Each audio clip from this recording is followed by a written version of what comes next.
Thank you, Chris, for that generous introduction.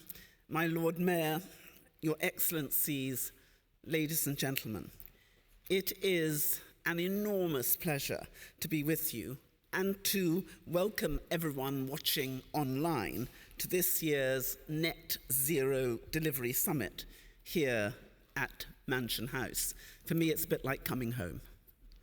And I congratulate the City of London Corporation, not simply for bringing us together, but for delivering the summit which, year on year, has become a vital fixture in the international calendar as we bridge from COP to COP.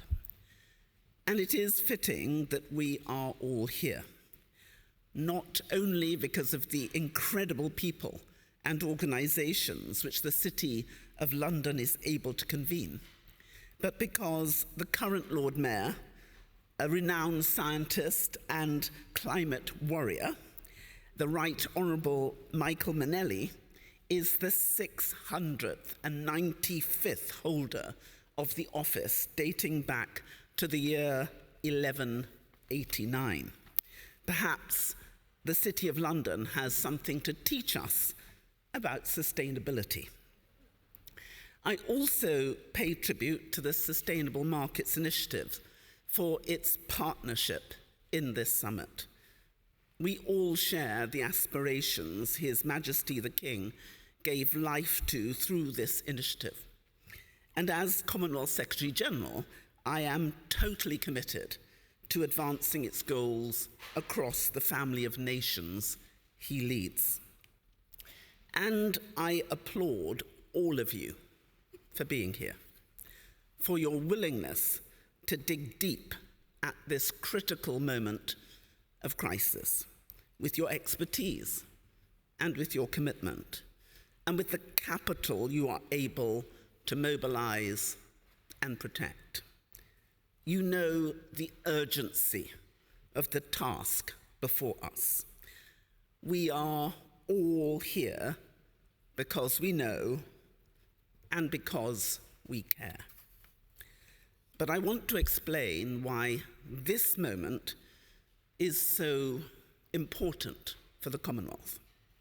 We are nearly 2.7 billion people in 56 countries, stretching across 5 continents and all the great basins of our one shared ocean. Across 23% of the world's land area, the Commonwealth is home to economies of all types, shapes, and sizes. Our nations are stewards for more than 1/3 of the global ocean under national jurisdiction, with nearly half of all coral reefs and 1/3 of all mangroves. And in each of our regions, the impact of climate change threatens lives, health, livelihoods, agriculture, infrastructure, and economic security. In the Caribbean, Hurricane Maria devastated Dominica, the country of my birth, costing 226% of her GDP. The Bahamas had to live through Dorian, the biggest, greatest hurricane in human history. In Asia, last year's floods left 1/3 of Pakistan underwater. And with temperatures in Delhi soaring to more than 50 degrees Celsius, the current heat wave in India is reported to have killed more than 100 people, with 25,000 suffering with heat stroke. We have seen record-breaking wildfire seasons in Australia and Canada. In the Pacific last year, Vanuatu was devastated by Category 5 Cyclone Lola, which hit 7 months after twin cyclones Judy and Kevin had wiped out 50% of their GDP. And last week, 2,000 were buried alive by landslides in Papua New Guinea. These are just a handful of examples. There are countless more. For so many countries, the devastation is deepened by economic conditions. Across our small states, the average debt to GDP rate outweighs the global average. Disasters are compounded by the restricted access to concessional development financing. This financing is critical for the growth of their economies and for cushioning shocks, but the barrier to access is too high for too many. With no alternative, countries have no option. They have to obtain financing on unfavorable terms, resulting in the accumulation of high debt burden, creating a vicious cycle where debt becomes unsustainable and access to finance becomes even more limited.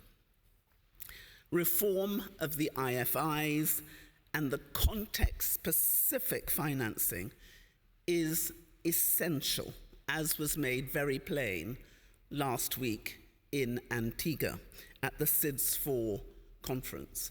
And indeed, I've come straight from there. We need to do better. We need more. GDP is no longer an acceptable matrix on its own. We need to understand the impact of the exogenous shocks. The Commonwealth has made clear we believe we need a universal vulnerability index from which the World Bank has crafted their multi-dimensional index.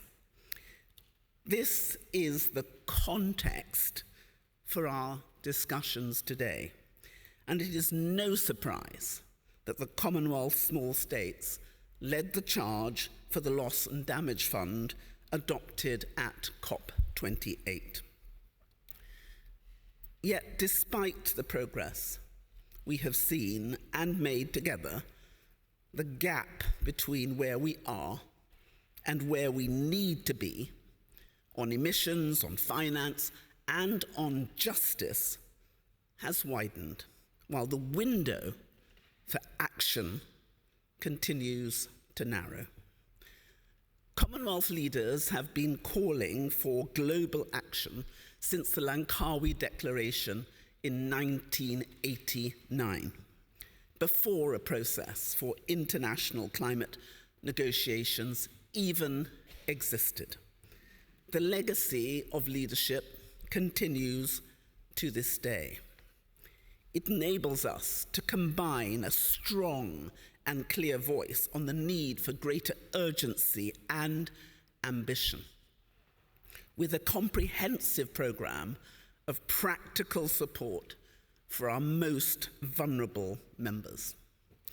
Our Climate Finance Access Hub, with just $8.5 million has already unlocked nearly $350 million for our most vulnerable members in Africa, the Caribbean, and the Pacific, with $500 million in the pipeline.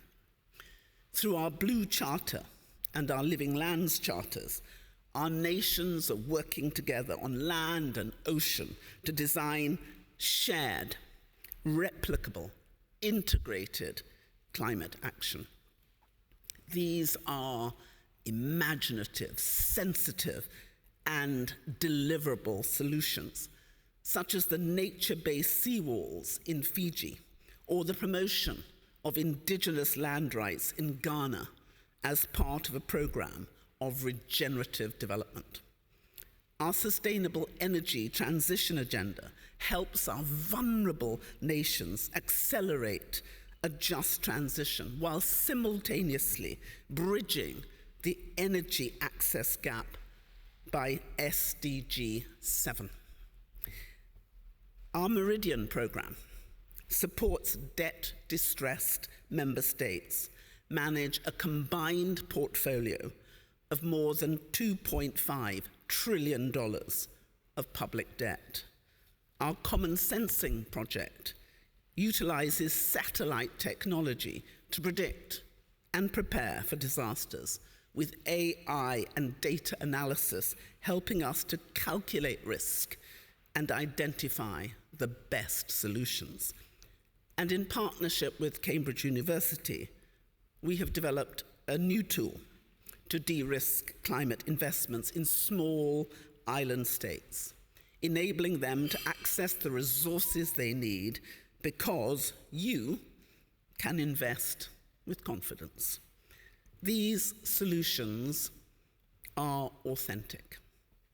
They are credible, they are comprehensive, and they are working. On their own, they are not enough. But if we can deliver them to scale, their potential is almost limitless. It is you who can help us to deliver that scale. We need upwards of $2 trillion each year to finance the transition. And you, representing the private sector at large, are central to our shared future. Not only through the provision of capital, but through your capacity to innovate for and to influence almost everyone on Earth. The third industrial revolution got us into this mess, and human genius will get us out of it. And the spirit of innovation, which is fizzing across this room today, is a source of real hope, because the solutions to our climate crisis will not come from doing what we have always done.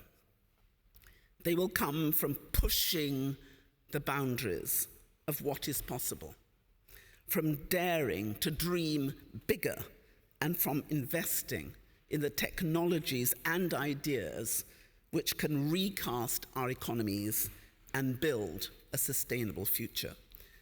I know that the panel discussion which follows, you'll dive and delve into the detail of what can be achieved. But we already know what we need to do. We know how to do it. We know how much it will cost, and we know that doing nothing or not doing enough will mean annihilation.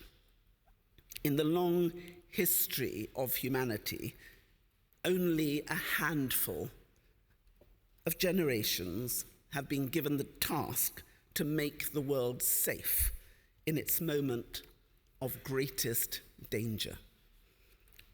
And the stakes are high now, as they have ever been. But just like carbon, which when placed under extreme pressure turns into diamonds, humanity is capable of extraordinary achievements when the need is greatest. We can do it.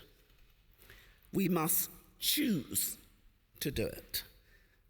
I want you to see the Commonwealth not only as a friend or a stakeholder in our shared effort, but as a partner of choice, combining the ingenuity and imagination of a third of the world's population, pioneering scalable solutions and making them work, both for our member states and as a proving ground for global action. With the experience, courage, and confidence to lead. Each of us in this room today has an extraordinary capacity to make a difference in the real world right now.